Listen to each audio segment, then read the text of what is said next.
কথায় আছে যে ধৈর্যের ফল অনেক মিঠা হয়, কথাটা কিন্তু অনেক বাস্তব, অনেক সত্যি। এটা কিন্তু সত্যি কথা যে ধৈর্য ধরে থাকলে অনেক কিছু জীবনে দেখা যায় এবং ধৈর্য ধরে থাকলে কিন্তু অনেক ভালো ফলও পাওয়া যায়। কেউ যদি কখনো তোমাকে আঘাত দিয়ে কথা বলে সেটাকে ভুলে যেতে নেই, সেটা কখনোই ভুলে যেতে নেই বা তাকে পাল্টা জবাব দিতে নেই। সেই আঘাতটাকে মনে রাখতে হয়, তাকে পাল্টা জবাব না দিয়ে নিজেকে করে দেখাতে হয়, নিজেকে পাল্টাতে হয়। যদি নিজেকে পাল্টাতে পারি আর নিজে করে দেখাতে পারি তাহলে কিন্তু সেটা হয় সব থেকে তার যোগ্য জবাব। So hello everyone, good morning. কেমন আছো সকলে? আশা করছি অনেক ভালো, অনেক সুস্থ। আমিও বেশ ভালো আছি। যে যেখান থেকে আমার ব্লগটি দেখছো আশা রাখছি সবাই অনেক সুস্থ, অনেক ভালো।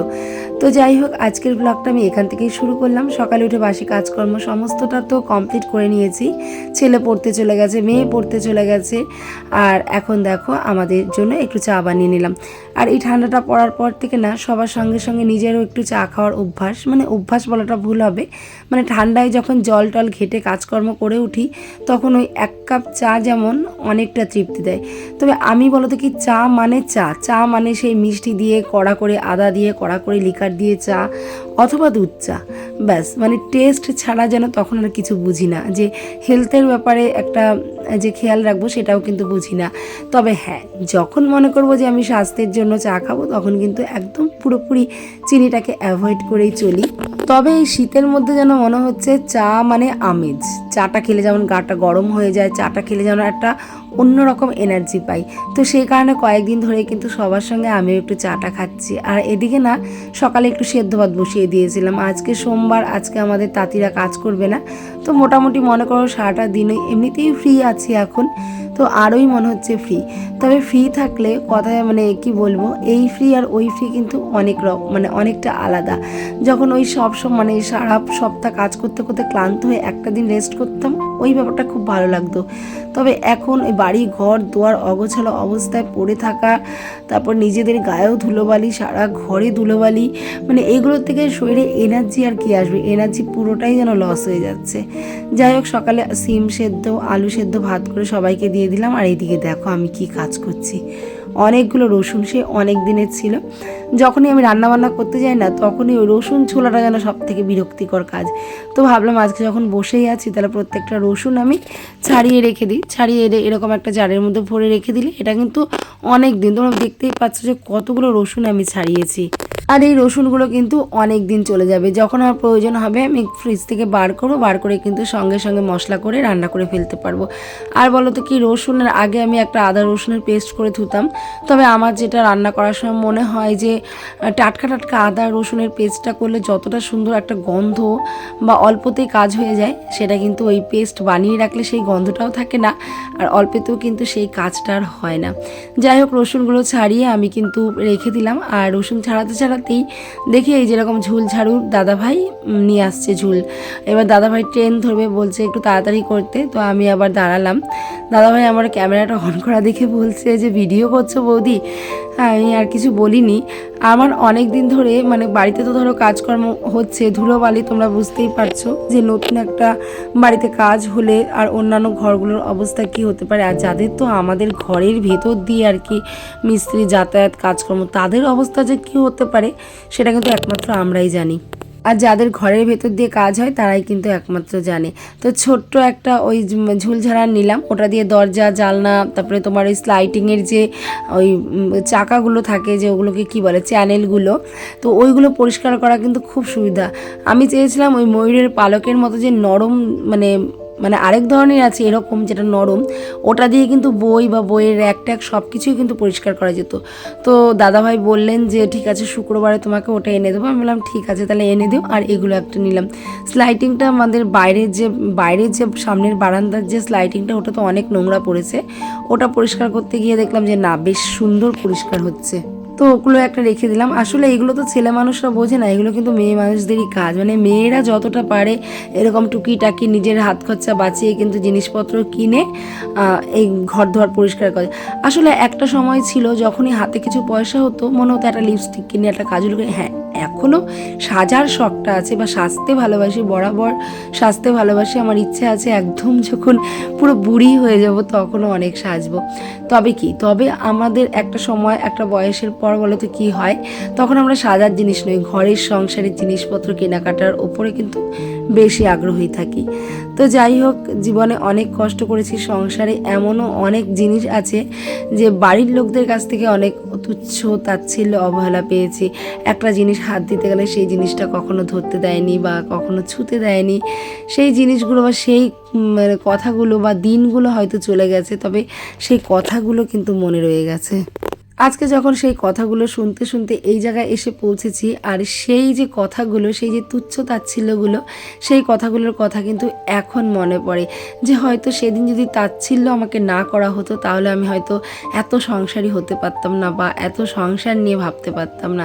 সেদিন একটা বালতি বলো, একটা মগ বলো, একটা গ্লাস বলো, সব কিছুর জন্যই মানে কেমন একটা অপমানিত হয়েছে যে আমি কোনো দিনও কিছু করতে পারবো না বা আমি কোনো দিনও কিছু কিনতে পারবো না, এরকম অনেক অপমানিত হয়েছি, অনেক কষ্টও করেছি জিনিসের জন্য। মানে কি বলবো, হয়তো আমার না, এরকম অনেকেরই এরকম হয়, তবে যারা এই জিনিসগুলো ফেস করেছে তারা জানে আর কি। তবে আমার যেটা এখন মনে হয় যে তখন আমি কারোর সাথে ঝগড়া না করে হয়তো খুব ভালো করেছি, হয়তো সেই অপমানটা না নিতে পেরে কারোর সাথে ঝগড়া করতাম, তখন কিন্তু অপমানটা ভুলে যেতাম।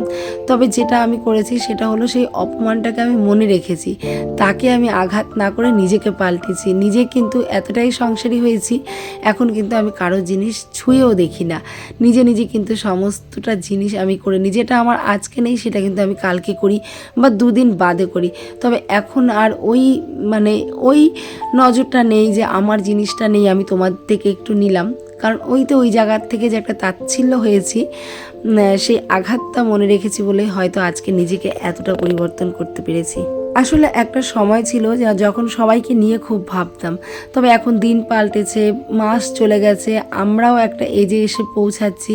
তো এখন মনে হয় যে না, আর অন্য কারোর জন্য নয়, কারণ অন্য কারোর জন্য অনেক ভেবেও দেখেছি, মানে কোনো লাভ নেই যেটাকে বলে আর কি। যখন তখন ব্যাস, তারপরে সবাই কিন্তু সব কিছু ভুলে যায়। তো এই কারণেই এখন অন্যকে নিয়ে নয়, শুধু নিজেকে নিয়ে ভাবার পালা চলে এসেছে। নিজেকে নিয়ে একটু ভাবতে হবে, নিজেকে নিয়ে সময় দিতে হবে, নিজে যেগুলো জীবনে অ্যাচিভমেন্ট করতে পারিনি সেগুলোকে আস্তে আস্তে পূরণ করার চেষ্টা করব। নিজেকে দিয়ে যতটা না পারবো ছেলে মেয়েকে দিয়ে ততটা করার চেষ্টা করব। যাই হোক, এইভাবে তোমাদের আশীর্বাদ বা ভালোবাসা যদি পেয়ে যায়, অবশ্যই জীবনে একদিন না একদিন ঠিক পৌঁছে যেতে পারবো জায়গা মতো। তোমাদের সঙ্গে গল্পে গল্পে দেখো আমার রান্নাবান্নাটাও কিন্তু অনেকটা এগিয়ে নিয়েছি। অন্বেষাও প্রায় পড়ার থেকে বাড়ি চলে এসেছিল, ও হাত মুখ ধোয়ার পর আজকে ডিমের ঝোল, আর ডিমের ঝোল দেখে তো ও বেজায় খুশি, কারণ আমাদের বাড়িতে আমার আর আমার মেয়ের কিন্তু ডিমের ঝোলটা ভীষণ প্রিয়। আগে হাজব্যান্ড অতটাও ভালো খেত না, তবে এখন কিন্তু ও বেশ ডিমের ঝোলটা ভালো খায়। অন্বেষাকে তো ডিমের ঝোল দিয়ে ভাত দিয়ে দিয়েছে, ও একদম তৃপ্তি করে আজকে ভাত খেয়েছে। আর এদিকে দেখো একটু মূলো বটি করে নিচ্ছি, আর দুদিন বাদেই তো পৌষ মাস শেষ, তো পৌষ মাসের পরে কিন্তু আমরা আর মূলো খাই না। তো তোমরা কারা কারা খাও বা খাও না অবশ্যই কমেন্টস করে জানিও। তো অনেক দিন ধরে ইচ্ছে করছিল মূলো বটি খাবো, তো তোমরা দেখতেই পেয়েছিলে সেদিন কিন্তু মূলো এরকম কুড়িয়ে রেখেছিলাম। আর এরকমভাবে কিন্তু কিছু কিছু কাজ আগিয়ে রাখলে রান্নার কিন্তু খুবই সহজ হয়। এই যেমন কালকে লঙ্কাগুলো কুচিয়ে রেখেছিলাম, মূলোটা কুড়ানো ছিল, তো আজকে কিন্তু চট করে ফ্রিজ থেকে বের করে মূলো বটিটা আমি বানিয়ে নিতে পেরেছি। আর এই মূলো বটিটা বেশ কয়েকদিন ধরে খেতে ইচ্ছা করছে।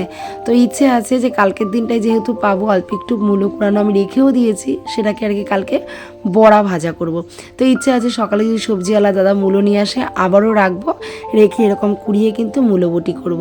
তার কারণে এই মূলোটা কিন্তু কালকেই আমরা খেতে পারবো, কারণ পরশু দিন পৌষ সংক্রান্তি, বাস্তু পুজো করবে সবাই, তারপরে কিন্তু আর মূলো খেতে আমরা পারবো না। তো যাই হোক, দুপুরে রান্নাবান্না কমপ্লিট করে সমস্ত কিছু গুছিয়ে এখন দেখো চলে এসেছি সন্ধ্যাবেলা। আজকে বানাবো একটু পাটিসাপটা। শীতে কিন্তু এখনও তেমনভাবে পিঠে বানানো আমাদের হয়নি, ওই একদিন ভিজানো পিঠা বানিয়েছিলাম, দুধে ভিজানো, ব্যাস ওটাই। আগে থেকে দেখো সুজিটাকেও আমি একদম মিক্সার মেশিনে ঘুরিয়ে নিয়েছিলাম, আর চিনিটাকেও আজকে মিক্সার মেশিনে ঘুরিয়ে নিয়েছি, যেহেতু হাতে অনেকটা কম সময়। যদি আস্ত চিনি আমি দিয়ে দিতাম না, ওটা গলতে কিন্তু অনেকটা টাইম লাগতো। তো সেই কারণে কিন্তু আমি আজকে মিক্সিং জারে একটু ঘুরিয়ে তারপর দিয়েছি। আর হাজব্যান্ড তো পাটিসাপটা খেতে ভীষণ ভালোবাসেন, মানে কি বলবো, আমি ওকে আড্ডা মেরে ধনাবাবু বলি অনেক সময়। তো যেটা বলছিলাম, ধনাবাবু ভীষণ ভালোবাসেন পাটিসাপটা খেতে, তো এই কারণে। আর ওর বিশেষ করে ও আর অন্বেষা এদের দুজনের জন্যই কিন্তু বাড়িতে পিঠে বানানো আর কি, বিশেষ করে ওরাই একটু বেশি ভালোবাসে। তো এই বছর আর বেশি বানাবো না, কারণ এর আগের বছর গত বছর আমি অনেক পিঠে বানিয়েছি, তবে অত পিঠে খেতে এখন আর ভালো লাগে না, কেমন যেন গাটা গোলায়, শরীরটা ম্যাচ করে। তবে শীতের দিনে পিঠে মানে পিঠে, শীতের দিনে পিঠে তুমি যতই মানে অল্প খাও না কেন, একটা খাও না কেন, দুটো খাও না কেন, তবুও শীতের দিন মানে পিঠে। পিঠে যদি বাড়িতে একদিন না হয় তাহলে কিন্তু ভালোই লাগে না।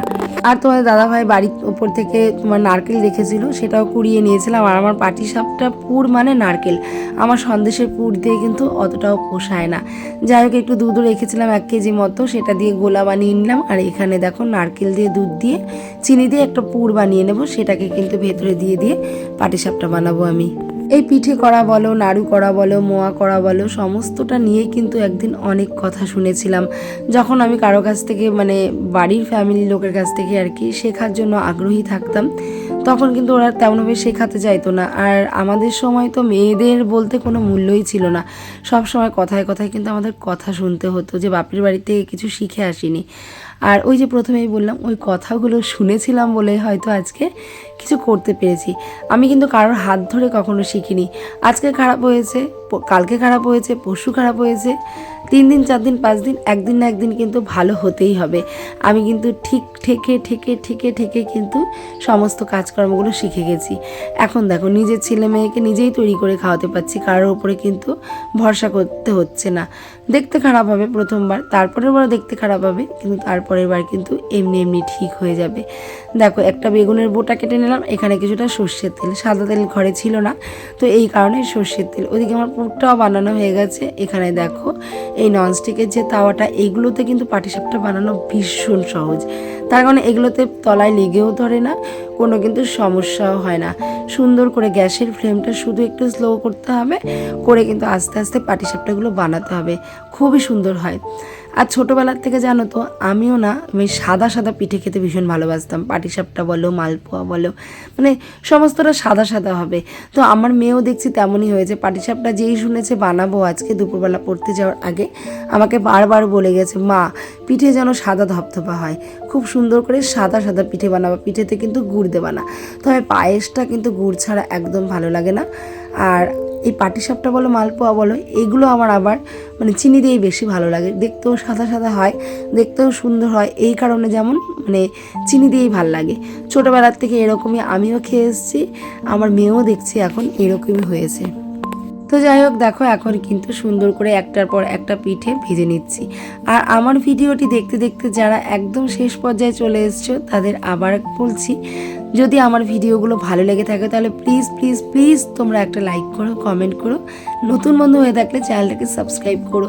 আর প্লিজ তোমরা একটু স্কিপ করে দেখো না ভিডিওটা, তোমাদের অনেক রিকোয়েস্ট, তোমরা ভিডিও থাম্বনেলে ক্লিক করো, প্লিজ ক্লিক করে একটুখানি দেখো ভিডিওটা কেমন লাগছে, ভালো লাগলে অবশ্যই দেখো।